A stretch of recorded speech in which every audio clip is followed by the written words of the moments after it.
John Beverly, the Candyman, the businessman with a conscience, on LICMC.net radio every Saturday at 3 p.m.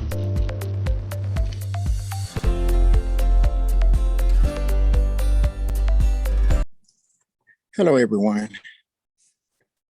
This is John Beverly, the businessman with a conscience, over here at the Alcumalon Village at 7701 Harbor Avenue, Detroit, Michigan, 48213, where everyone is someone, everybody is somebody.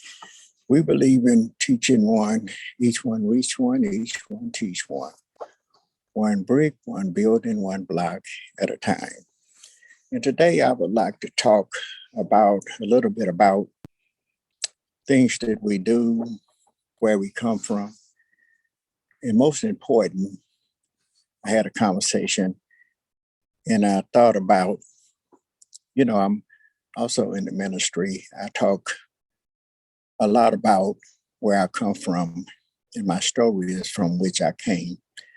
And I would like to talk a little bit today about if it had not been, and if it had not been for decisions that we make, brings about the different consequences that we experience in life.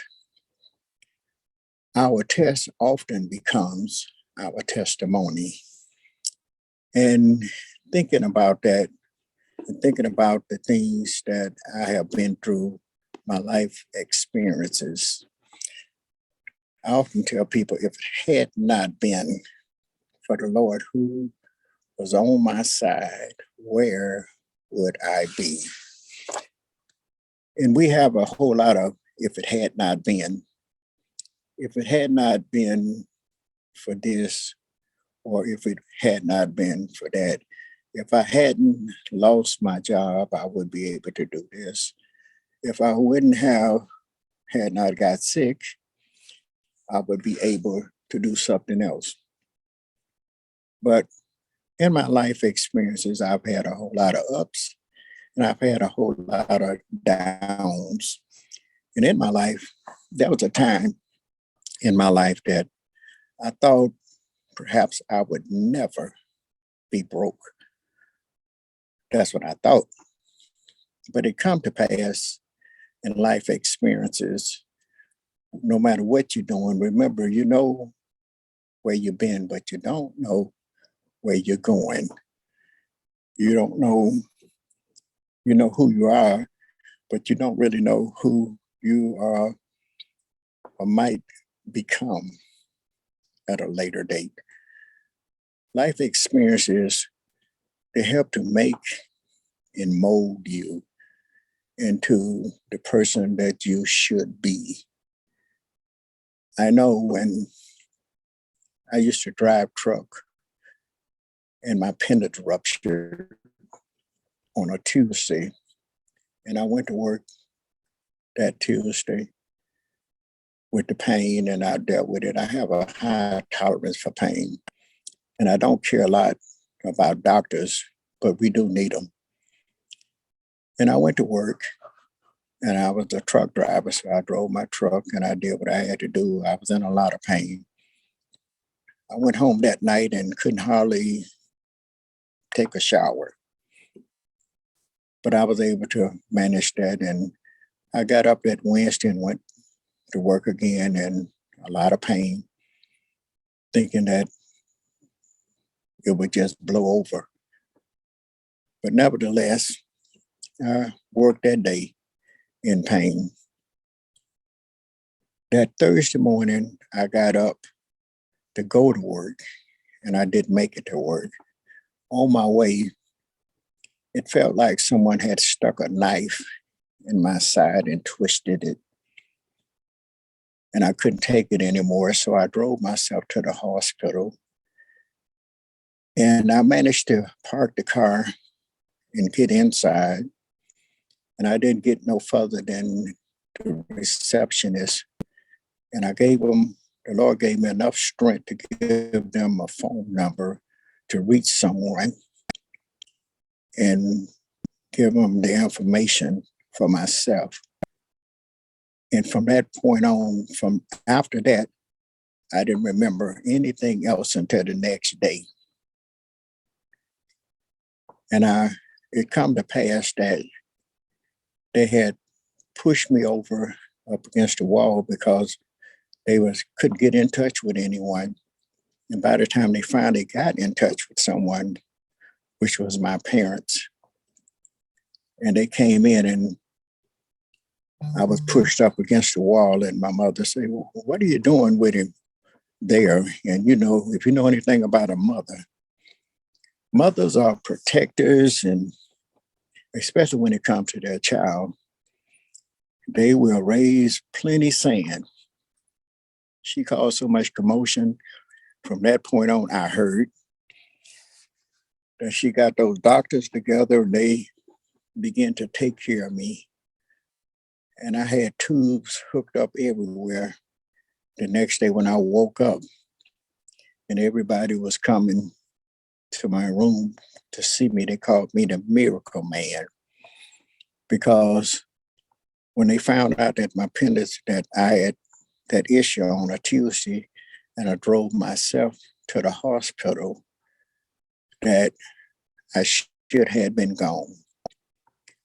But like I say, if it had not been for the Lord who was on my side, where would I be?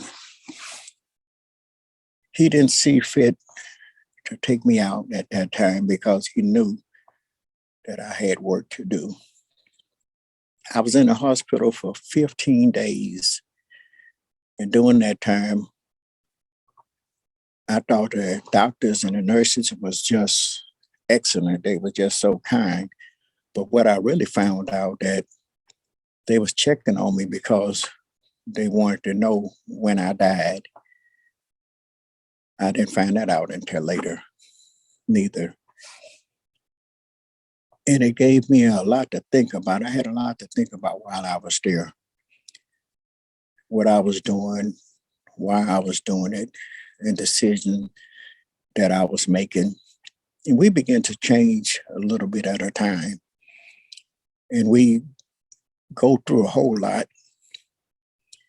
And even today, yesterday, me, you, and everyone have found themselves making decisions, whether they was good decisions or bad.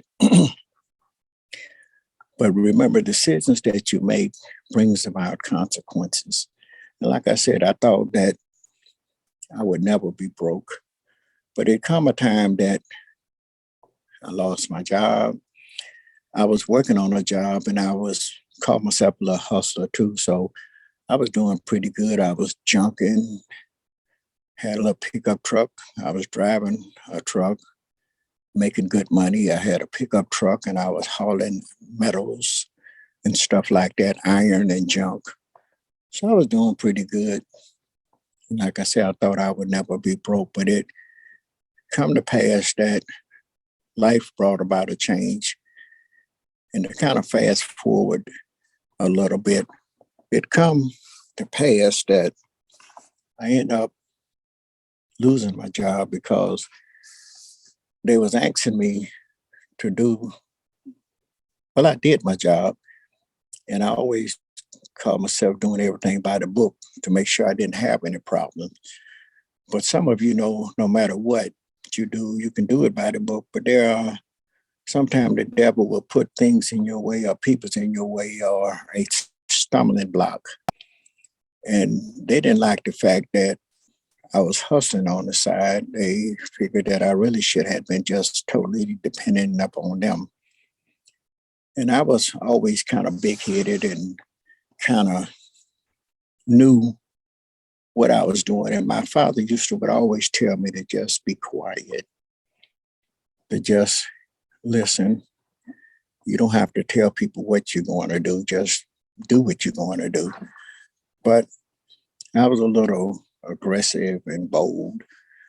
So I told my boss, I do what I want to do and when I want to do it. And as long as I did my job, they shouldn't have had anything to say about it.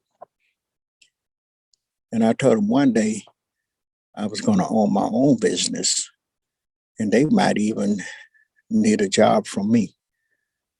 But if you know as well as I do now, these people that I was working for, they was million and billionaires, so they really didn't need me. And after a period of time, they let me know who was who, and they got rid of me. And I went through some life changes. I had a lot of ups and I had a lot of downs. I went from new cars to old cars to buying a home, and then I lost it and went into foreclosure. But the Lord always made a way. That's why I say if it had not been for the Lord who was on my side, where would I be? And I'm pretty sure some of you can ask that same question. If it had not been for the Lord who was on your side, where would you be? And you don't know my story as well as I don't know yours, but you know your story. So when you say that to yourself, you know what you're talking about and you know where he has brought you from. And in that time, I bought and lost two homes. And in the third home, I had got so down. During those times, I started back to work and was doing pretty good and was having ups and downs, life experiences. But during that time, it got to the point that I wasn't making the money that I was making at first. So it got to the point where I wanted to buy a house, but I didn't have good credit. I didn't have a lot of money. So I wasn't able to do any of the stuff that I wanted to, nor what I needed to do. I couldn't even, at that point in time, I couldn't even buy credit. I couldn't give, the bank asked me for $95. And for the $95, they would give me a $300 credit card and told me that was the application fee and it wasn't guaranteed. But just like they said, I gave them the $300, hoping that I can get a $300 credit card and begin to build my credit from that. But they denied me. And life and time brings about a change. So in still trying and moving and trying and going forth, but I believe in favors. People say favors not fair, but I beg the difference. Favor is fair because some people deserve favors and some people don't. So I guess the one that don't and don't get favors, I guess they would say it's not fair. But I've always, even in my down time, when I was down and out, and I tell the story sometimes that I was so down and so out and so low that I would have to look up to see the sole of my feet. It's okay when you up that ladder, but when you come down, it's a whole different story. And some people be glad to see you down, but I don't like to see people down. I know how that feels. So I don't wish that on anybody. That's why you often hear me say the only time you look down on a man is when you're picking him up. And the reason I say that because if you've never been down, you wouldn't know how that feel. But it's not a pleasant feeling. But the Lord blessed me over the years. And during that time, he blessed me to make a little comeback, and he blessed me to go from not qualifying, from no credit to extended credit. And to fast forward, the Lord blessed me with a brand new home. And I know it was nobody but God because I figured at the time I wasn't able, and even though I was building my credit and had got my credit scores up, I was able to qualify. And the Lord knows what He's doing when we don't know what He's doing or what we are doing ourselves. And I was able to purchase a home at the right time while the market was still down and just before it went up. So I got in at a good time. I got in at a good low interest rate. And I often say, like I mentioned today, if it had not been for the Lord who was on my side, where would I be? And it wasn't because I was so good and I was just helping and doing all the things that I could, but it's because God Himself smiled on me and He knew what was in my heart. He knew I had good intentions, and He knew and He knows what's on our minds. We can fool other people, but we can't fool God. If it had not been for Him, where would we be? Now I've been blessed, and I'm fast forward to owning and operating in partnership with my business partner, Mr. Marvis Cofield. And over here at the Alcumalon Village, like I say, each one reach one, each one teach one. And I've learned how to, they call this the Alcumalon Village, but I learned and I started calling it Mother. And I call it Mother because we know a mother is a nurturer. She's a protector. She takes care of her own. Mother makes things happen. She gives birth to things, and I call it a village mother because it gives birth to visions, businesses, leaders, doctors, lawyers, presidents, owners of businesses. If it had not been for the Lord who was on my side, where would I be? Would I be here to tell this story today? Would I be able to tell you from which I came? I went from being on the top of the hill or the mountain to down in the valley and looking up, trying to figure out how to get back to being blessed. And God favored me and smiled on me and put me back in a position where I can reach out and help others. I often tell people that I have been blessed to be a blessing. And I have. And it makes me, I don't know about others, but it makes me feel good to be able to help someone. It's not a good feeling to be down, but I know it makes a person that's down feels good that someone thinks enough of them, to care enough about them, to lend a hand, to reach, to want to help them, to lift them up. And once again, like I say, the only time you look down on a man is when you're picking him up. Before I close, I would like to take the time out and thank London, Doris Washington, and the network for reaching and teaching and sharing their ministry with others, helping and doing. There's a church that I collaborate with, Rock of Ages. The family is Pastor and Missionary Peterson. They have an outreach food ministry, and we work very well together.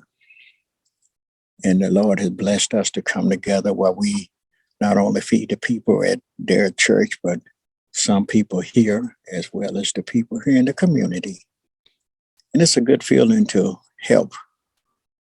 You should try it sometime. Once again, I just want you to know that I appreciate each and every one of you. This is John Beverly, the businessman with a conscience, and hopefully I said something to help you where each one reach one, each one teach one. And people don't care how much you know until they know how much you care. And we care. Thank you for listening.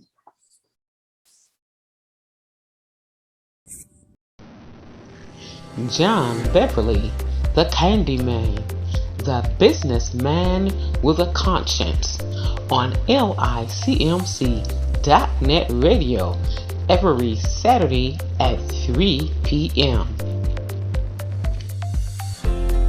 Akubalan Village presents youth field trip events Fridays 4 p.m. to 6 p.m. and 6 p.m. to 8 p.m. ages 5 to 17. $10 per person. Minimum 10, max 15. Saturdays and Sundays 4 p.m. to 8 p.m. and 11 p.m. $200. Minimum 10, max 15. Includes a Kubalan special, hot dogs, chips, and punch.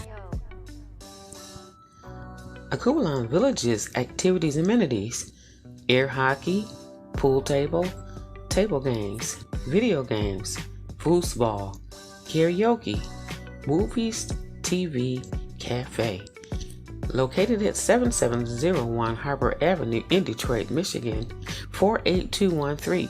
For more information or to schedule, call 313-921-1616, 313-921-1616. Credit cards, checks, cash apps, and Zelle accepted.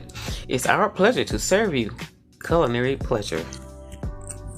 Have your next social event here at Akubalan Village. Recreation, Entrepreneur Cafe. Culinary pleasure. Recreation, education, culture. For more information, call 313-921-1616. 313-921-1616. John Beverly, the Candyman, the businessman with a conscience, on LICMC.net radio every Saturday at 3 p.m. This is Willie Johnson, an ADI virtual actor. Hey, check us out. Our second radio station, LICMC2 Radio. This is Willie Johnson. Looking forward to you listening to us. Yeah. Thank you for listening to LICMC.net radio. Now listen to LICMC Radio 2. We have LICMC.net and LICMC Radio 2. You can access both by going to ldwcenterprise.weebly.com/radio. That's ldwcenterprise.weebly.com/radio. Listen to LICMC Radio and LICMC Radio 2.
This morning's Tasty Tuesday chef and restaurant already up and at 'em, hard at work. The breakfast griddle is going. The burger grill is fired up, and you'll probably smell it in the neighborhood. If you do, stop on in. You will not be disappointed. Slide in for sliders at this Detroit community staple. Ooh, the aroma from our classic recipe has been filled the neighborhood of Brightmoor and on the northwest side of Detroit over 55 years. If his sunny disposition didn't give it away, Mike Williams is the owner of Sonny's Hamburgers, a place he's called home since he was a kid. I started working here when I was 14. Yep. 16 years later, he's in charge and expanding with a food truck, almost road ready. But back to the burgers. We are known for our classic burger that comes with ketchup, mustard, grilled onions, and pickle. 4 toppings, local 4. That's the way we like it. We also have a large burger that's about a half a pound of meat, and we have a double burger that's 2 large patties stacked on top of one another. Also between the buns, you'll find fried fish or fried chicken. So what's Sonny's secret to 55 years of success? All our meat is hand rolled in-house. It's fresh. We get it daily. We slice our onions every day, and that's the secret to our recipe. So simple. And while you can have a burger for breakfast and brunch, there are other classical fitting options. Did you want cheese on it? Yeah. Yep, sausage, egg, and cheese. Hamburgers, 4 ingredients, the double burger, the half pounder that has Jason Carr's name written all over it. I'm like, a half a pound? That would be lunch and dinner. Well, being that it's a food truck, they should have pulled right on up to the plaza here. Right. I'd love to have restaurants coming back for Not Tasty ready Tuesday. yet. Maybe food Yeah. trucks would be a great idea.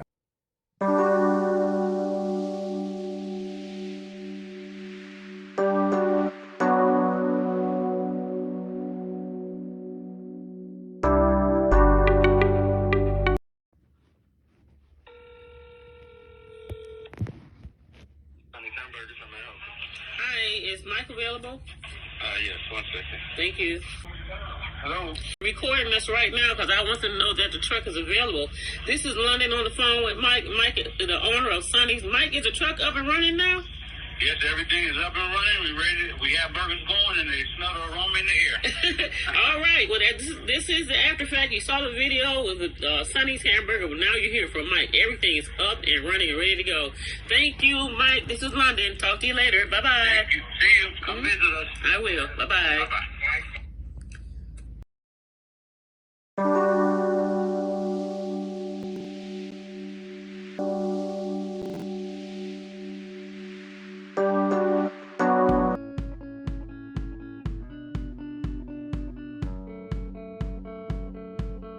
Next time you need a sweet treat for your special event, birthdays, parties, or just a little treat for yourself, connect with Millie's Munchies.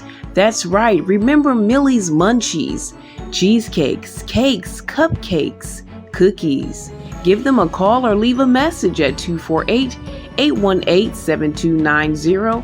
That's 248-818-7290. Or email mildredmarion56@gmail.com. Sugar-free options available and catering in select areas. That's Millie's Munchies.